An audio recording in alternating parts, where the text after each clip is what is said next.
Now let's sketch a beetroot. I found this vegetable in my local farmer's market and I absolutely love the shape of this vegetable. I love the beautiful leaves and the roots and the nodes that come out of the vegetable itself. I'm going to arrange the leaves and the vegetable in an angle that I would like to sketch. You don't need to arrange your vegetable in the same angle. You can arrange it in any angles that you like.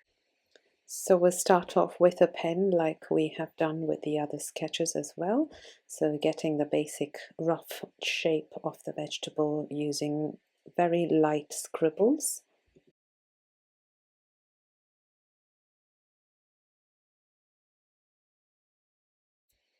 Now let's start adding the little details like the root and the node of the vegetable. You can also add little dots, dashes, tiny roots coming out of those nodes. And that is all the texture of the vegetable, and I think I personally love all these texture on this vegetable, which is why I think I started doing that first before I did anything else. So just completing the shape of that vegetable, I'm going to start adding the stem and the leaves as well. So the stem and the leaves at this stage looks really complicated, so let's simplify it a little bit. All we need to get is an impression of the leaves and the stem, so I'm just going to add some long lines, a little bit wobbly lines as well, to create the texture of the leaves that I can see here. I can also see the top of the beetroot is a little bit more textury. It's got a lot more grooves and nodes as well. And as I go along, I'm going to start by adding these frilly, loose looking leaves as well. So again, the leaves do look a little bit complicated, but let's simplify and just sketch the shape that we see here. The best way to do it is to slightly squint your eyes and your image becomes a little bit blurry and you could just concentrate on the main shape of the leaf. You don't need to add a lot of veins of the leaf as well, but if you do want to, you can add the main veins, which is bright reddish pink or mauve in color.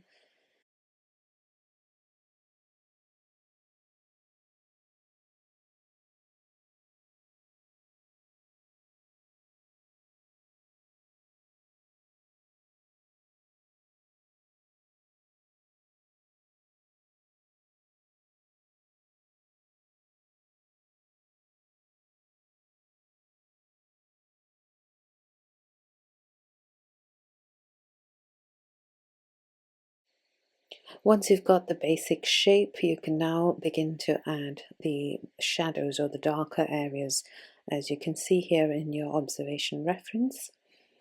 So I'm going to add that shadow that I see here. I can also see a little bit of shadow of the roots as well. So any sort of texture you think that works for the vegetable. Let's start using some watercolor now. The pigment that I'm going to use here is permanent mauve.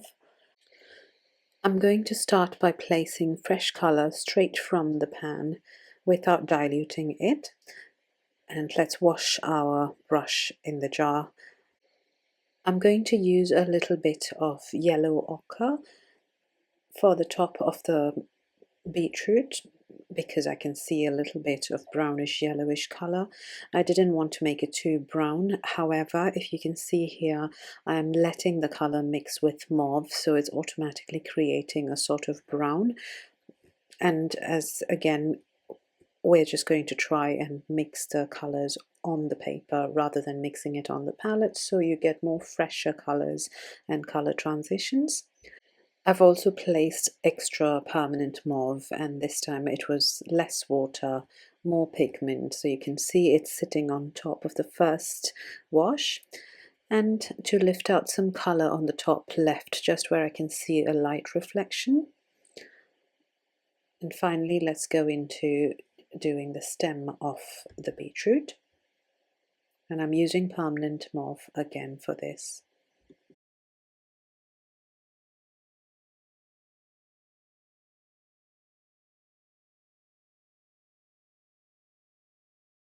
You don't need to add too many stems or details. Maybe you can just stick to the main stems.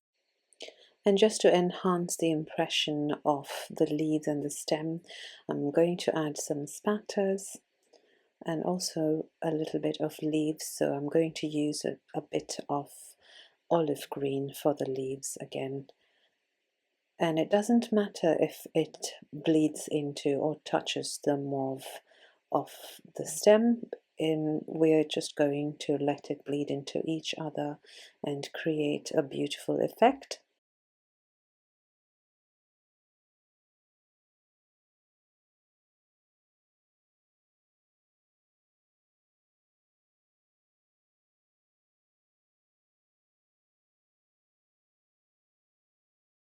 And finally, I'm going to use some fresh ultramarine blue to create the shadow that I can see at the bottom.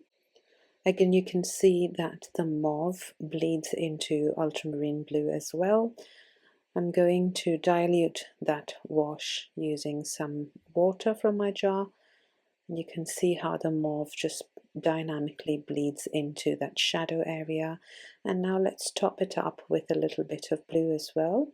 I'd like to preserve the mauve that has bled into this area. I could probably use that as the little roots that come out of the nodes of the beetroot as well. The shadow area here looks really dynamic, and I'm going to stop using the brush over it because I'd like to preserve this dynamic bleed of colors. Don't forget to have a little bit of fun with the watercolor techniques. Here I am watering down the ultramarine blue or the shadow area, and you can see how the colors just dynamically bleed into the wet area. I just absolutely love to watch the colors bleed, which is why I decided to enlarge the shadow area as such. And now I'm going to let it dry completely. If you do have the time to let it dry completely and come back to it later, that's absolutely perfect. Or if you feel you don't have enough time and you'd like to get on with it, then it's a good idea to use a hairdryer to dry it. So here I'm using a hairdryer just to dry it completely so I can work over it with a second layer. Now that it is completely dry, I've decided to go into it with a little bit of pen. I'd like to enhance a few of those lines. I'm also going to add more roots at this stage, so you can see the little nodes that I've created using the pen, and I'm going to add a few more roots in there. I just love the texture that it creates when you have more roots, and especially in the shadow area where the mauve bled into blue earlier on. I'm using that area to create more lines to show roots and also to darken the bottom of that beetroot just for darker areas, shadows. There's also a bit of shadow in between the stems at the top of the vegetable. So a few pen lines, a few scribbles creates a great impression of the stems and the shadow that it casts. I'd also like to add a little bit of contour to the leaves that we painted. Just to show light reflection, I am making sure that the contours are not touching the watercolor wash. As you can see here, there's a little bit of white space between the watercolor wash and the contour I've just drawn, and this sort of gives the resemblance of light reflection that you can see on the leaf here.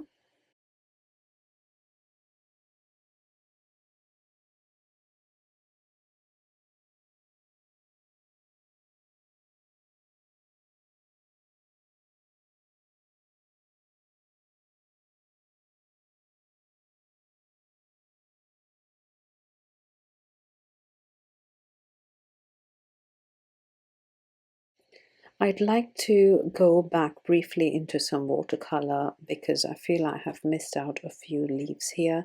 There's a lot of white space where I'm doing the sketch right now.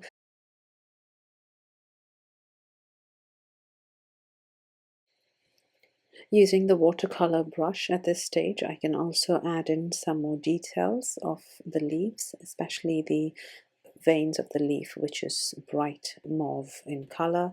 So I'm just going to add that in.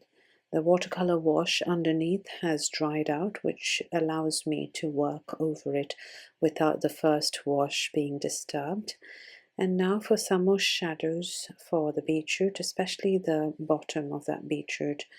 I'm going to use some ultramarine blue, again only as a thin layer of watercolor wash, and because the first layer is completely dry, the ultramarine blue is just going to sit on top, creating a nice translucent shadow for that surface.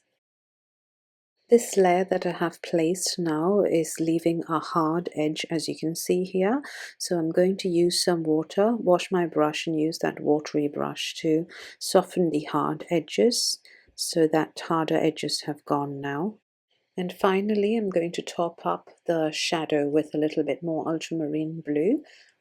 Again, because the first layer has completely dried, the second layer sits beautifully on top, creating a translucent effect.